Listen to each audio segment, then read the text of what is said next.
नमस्कार। आपका अखबार के YouTube चैनल पर आपका स्वागत है। मैं हूं प्रदीप सिंह। किसान आंदोलन खत्म हो गया। शनिवार को दिल्ली के बॉर्डर खाली हो जाएंगे। 378 दिन चले इस आंदोलन का एक लेखा जोखा लेने की तो ज़रूरत है। किसे क्या मिला, क्या हासिल हुआ, किसका नुकसान हुआ, किसका फ़ायदा हुआ। तो किसका नुकसान हुआ, किसका फ़ायदा हुआ, पहले तो शुरुआत करते हैं इस बात से कि किसानों के नाम पर ये जो आंदोलन था, इसकी शुरुआत कैसे हुई, इसकी मांगें क्या थी। केंद्र सरकार ने जब संसद से 3 कृषि कानून पास किए, उसके बाद इसका विरोध शुरू हुआ और प्रमुख रूप से 3 मांगें थी, 3 बातें कही जा रही थी इन कानूनों के विरोध में। पहली कि ये कानून लाए गए हैं एमएसपी की व्यवस्था को ख़त्म करने के लिए। दूसरी, ये कानून लाए गए हैं मंडी की व्यवस्था को ख़त्म करने के लिए। और तीसरी कि सरकार चाहती है कि किसानों की ज़मीन कॉरपोरेट्स के हाथ में चली जाए। कॉन्ट्रैक्ट फार्मिंग को इस रूप में किसानों के सामने पेश किया गया। अब सबको मालूम है कि ज़मीन जो है किसान के लिए बड़ा सेंसिटिव मुद्दा होती है, तो उस पर बरगलाना बहुत आसान होता है। किसी भी बात में ये डरा दो कि इससे ज़मीन चली जाएगी तुम्हारी, तो फिर किसान जो है उसमें तर्क वितर्क नहीं करता, उसमें सही गलत नहीं देखता, गुण दोष नहीं देखता है। तो बहुत से किसानों, खास तौर से फिर कह रहा हूँ पंजाब हरियाणा के किसानों को, वेस्टर्न यूपी में ऐसा कोई खतरा नहीं था, पश्चिमी उत्तर प्रदेश के किसानों को ऐसा बिल्कुल नहीं लग रहा था। लेकिन आप देखिए कि जो मांग थी उसका, फिर कह रहा हूँ, 3 कृषि कानूनों से कोई लेना देना नहीं था। जब कानून पास हुए तब भी, आंदोलन शुरू हुआ तब भी, सरकार से बातचीत शुरू हुई तब भी सरकार 3 बातें बड़ी स्पष्ट रूप से इन तीनों मुद्दों पर कह रही थी। एक, एमएसपी की व्यवस्था ख़त्म नहीं होने जा रही, और सचमुच एमएसपी की व्यवस्था तब तक नहीं ख़त्म हो सकती जब तक सरकार को पीडीएस के जरिए सस्ता राशन नहीं देना है, जब तक सरकार को गरीबों को अन्न नहीं देना है, जब तक फूड सिक्योरिटी के तहत जो है लोगों को सस्ता अनाज नहीं उपलब्ध कराना है, तो तब तक ये एमएसपी की व्यवस्था ख़त्म नहीं हो सकती, क्योंकि सरकार को तो खरीदना ही है। दूसरी बात, जो ये बात कही गई कि मंडियों की व्यवस्था खत्म करने की बात कर रही सरकार ने, उन 3 कानूनों के जरिए मंडी के अलावा किसान को विकल्प उपलब्ध कराया था। ये कभी नहीं कहा कि मंडियां ख़त्म कर दी जाएंगी। मंडी में जो शोषण होता है किसान का, उससे बचाने के लिए, अगर आपका शोषण नहीं होता, जो कि बड़े किसानों का नहीं होता, तो आप मंडी में जाइए। लेकिन छोटा किसान जिसको परेशान किया जाता है, जिसके अनाज में कमी निकाली जाती है, जिसको मंडी टैक्स देना पड़ता है, इन सब से अगर वो बचना चाहे तो उसके लिए एक रास्ता सरकार ने उपलब्ध करा दिया था, और सरकार मंडी की व्यवस्था, मंडियों को और बेहतर बना रही थी। तीसरी बात कि ज़मीन जो है इन कानूनों के बाद जो है कॉन्ट्रैक्ट फार्मिंग होगी तो वो कॉरपोरेट्स के हाथ में चली जाएगी। इससे बड़ा झूठ जो है शायद ही कोई हो सकता है।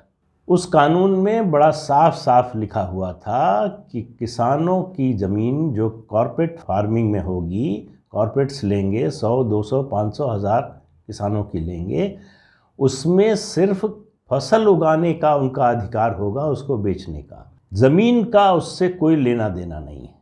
कोई विवाद होता है, अगर वो कंपनी किसी मामले में या इसी मामले में अगर कर्ज लेती है और वो कर्ज डूब जाता है, तो उसकी वसूली के लिए किसान की ज़मीन गिरवी नहीं रखी जा सकती।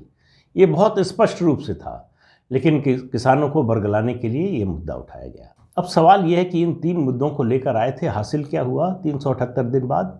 जो विजय दिवस मनाया जाएगा शनिवार को, जो खुशी मनाई जा रही है, सरकार से जब 11 दौर की बातचीत हुई, जो आखिरी बातचीत 22 जनवरी को हुई थी, उसमें जो सरकार ने प्रस्ताव दिया था, उससे और आज जो समझौता हुआ है उसमें कोई अंतर नहीं आया है। सिर्फ एक बात के कि उस समय सरकार इन कृषि कानूनों को 2 साल के लिए मुलतवी करने को तैयार थी, स्थगित करने को तैयार थी, अब वापस ले लिया है। उसके अलावा कोई अंतर नहीं आया। जो स्थिति पहले थी वही अब भी है। बात की मांग है कि मुआवजा दिया जाए जिन किसानों की मौत हुई। जहाँ तक बात है कि मुकदमे वापस लिए जाएं, ये मामले आंदोलन के बाद के हैं, आंदोलन शुरू होने से पहले के नहीं हैं।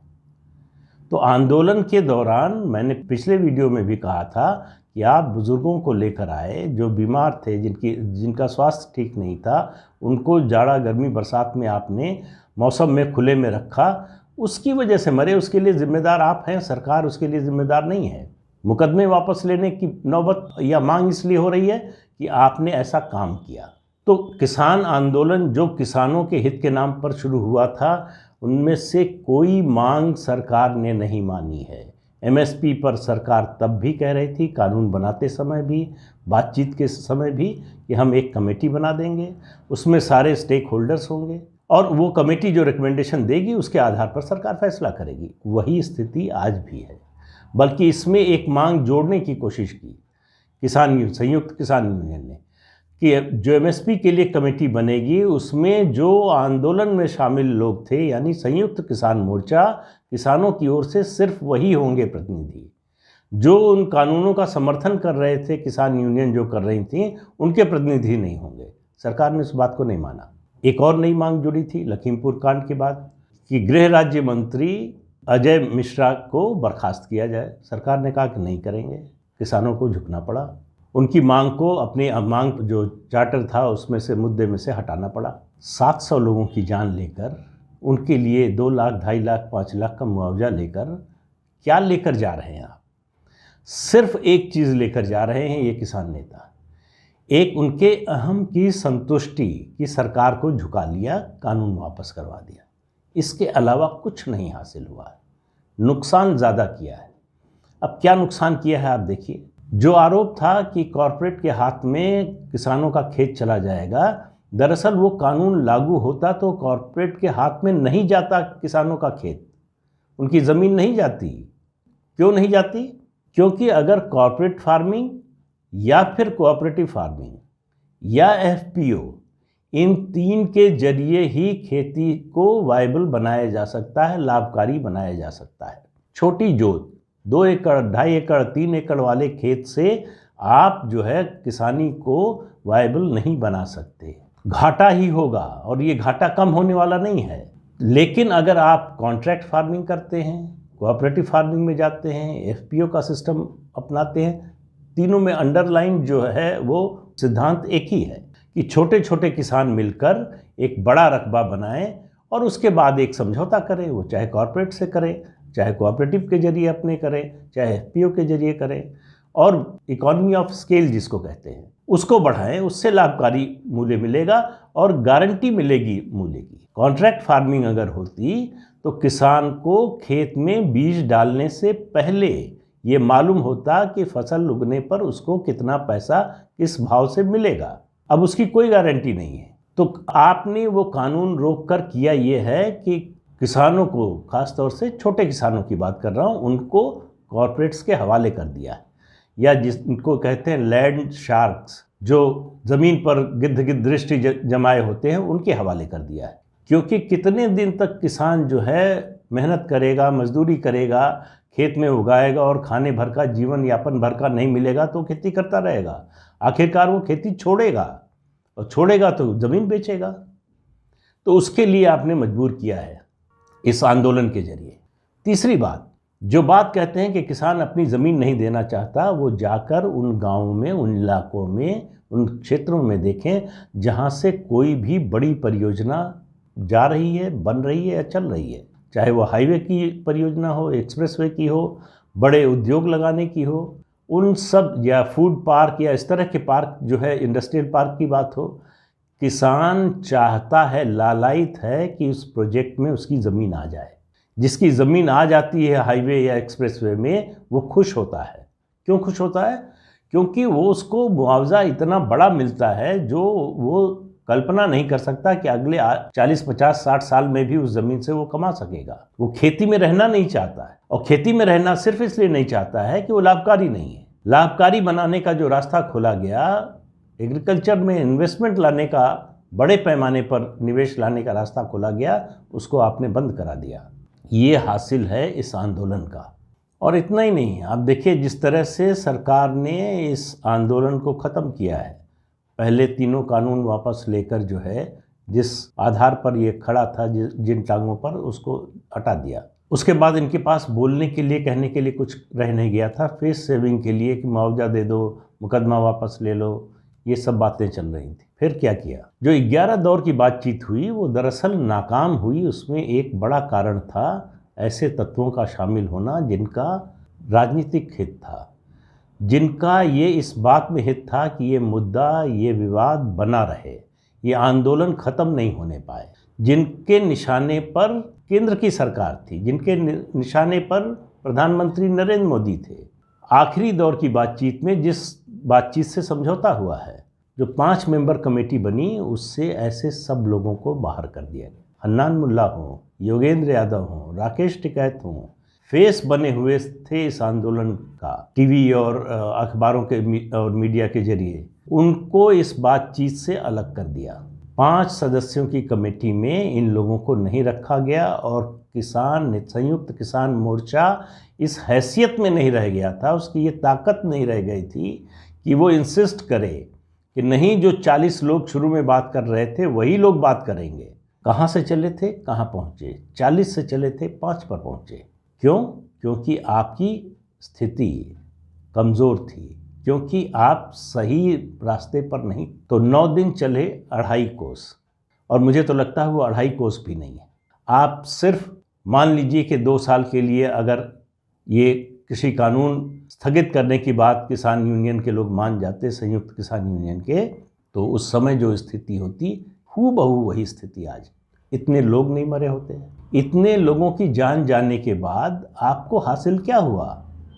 तो आपने किसानों, खासतौर से छोटे किसानों का नुकसान किया, आपने कृषि की पूरी अर्थव्यवस्था का नुकसान किया, देश की अर्थव्यवस्था का नुकसान किया। जिस तरह से बॉर्डर बंद करके बैठे थे, लाखों लोगों को परेशानी हुई। तो आपने दिया कुछ नहीं, किसी को कुछ नहीं दिया। जो स्थिति 378 दिन पहले थी वही स्थिति आज भी है, उसमें कोई मौलिक परिवर्तन नहीं आया है। और जो असली मकसद था इस आंदोलन का, जो लोग इस मकसद से आए थे कि इस सरकार के खिलाफ, केंद्र सरकार के खिलाफ, बीजेपी के खिलाफ, प्रधानमंत्री नरेंद्र मोदी के खिलाफ एक बड़ा पॉलिटिकल नैरेटिव बनाएंगे और इस सरकार की नींव हिला देंगे, वो खुद अपनी नींव उखाड़ कर जा रहे हैं। इस आंदोलन से कोई राजनीतिक फायदा किसी विपक्षी दल को किसी राज्य में नहीं हुआ। नुकसान अलग हुआ है, हासिल कुछ नहीं हुआ है। वो कहावत है, खाया पिया कुछ नहीं, गिलास तोड़ा 12 आने, वही मामला है। इनको कुछ नहीं मिला है और मुझे नहीं लगता कि आगे मिलने वाला भी है। इन्होंने अपने को एक्सपोज कर दिया है। इन्होंने मेजॉरिटी 80-85% किसानों को ये बता दिया है कि ये लोग उनके लिए नहीं हैं। और यही मुझे लगता है इस आंदोलन की सबसे बड़ी उपलब्धि है। इस आंदोलन की नहीं, बल्कि इस आंदोलन के कारण कि इनका नकाब उतर गया। किसानों के नाम पर ये जो धंधा चला रहे थे, उनके चेहरे से नकाब हट गई है। अब इनके पास बोलने के लिए कुछ नहीं है सिवाय ये कहते रहे, चाहे जितना कहते रहें, झुका दिया, सरकार को झुका दिया, मोदी को झुका दिया, कानून वापस करवा दिया। कोई झुक कर नहीं किया है सरकार ने कानून वापस। कानून वापस हुआ है एक रणनीति के तहत और वो सफल होती हुई दिख रही है। पहले दिन लग रहा था कि सरकार ने हार मान ली है, लेकिन मैं मानता हूं कि ये स्ट्रेटेजिक रिट्रीट का एक हथियार था जिसका सरकार ने बहुत सही तरीके से इस्तेमाल किया। आज जो स्थिति है उसमें यह है कि चुनाव 3 महीने बाद होने जा रहे हैं 5 राज्यों में। ये मुद्दा उठाने की स्थिति में नहीं रह गया है विपक्ष। ये मुद्दा सरकार के खिलाफ जो बनाया जा रहा था, वो सरकार के बहुत पक्ष में अगर नहीं हो तो खिलाफ तो बिल्कुल नहीं है। इससे क्या लाभ हुआ किसानों को, ये बताने की हालत में संयुक्त किसान मोर्चा का एक भी नेता नहीं है जो कह सके कि हमने ये लड़ाई लड़कर ये हासिल किया। अब किसानों के जीवन में, उनकी अर्थव्यवस्था में ये परिवर्तन आएगा, ऐसा कुछ भी नहीं है। उन्होंने मिलकर किसानों का नुकसान किया है और जिन राजनीतिक दलों के फायदे के लिए आए थे उनका और ज़्यादा नुकसान किया है। तो ये है किसान आंदोलन का हासिल, जो मुझे लगता है कि भारत के इतिहास में जितने आंदोलन हुए हैं उसमें सबसे बुरे आंदोलन के रूप में याद किया जाएगा। जो कुछ भी हासिल नहीं कर सका, जो कोई सकारात्मक जो है फैसला नहीं करा सका, जो किसी के पक्ष में, अगर किसान यूनियन के नेताओं का ही अगर फायदा हो गया होता तो भी कोई बात होती, डिस्क्रेडिट होकर यहाँ से जा रहे हैं। इनको अब नया रोजगार ढूंढना पड़ेगा, वो चाहे राकेश टिकैत हो, चाहे गुरनाम चौधरी हो, और चाहे योगेंद्र यादव हो, चाहे हन्नान मुल्ला हो। सरकार ने एक स्ट्रोक से, एक फैसले से, एक हथौड़ी चलाई और इन सबको बेरोजगार कर दिया है। तो आज के अंक में इतना ही। अगले अंक में फिर मिलेंगे किसी नए मुद्दे के साथ। तब तक के लिए इजाज़त दीजिए। नमस्कार। आपसे अनुरोध है कि ये चैनल देखिए, शेयर कीजिए, लाइक कीजिए और सब्सक्राइब ज़रूर कीजिए। नमस्कार।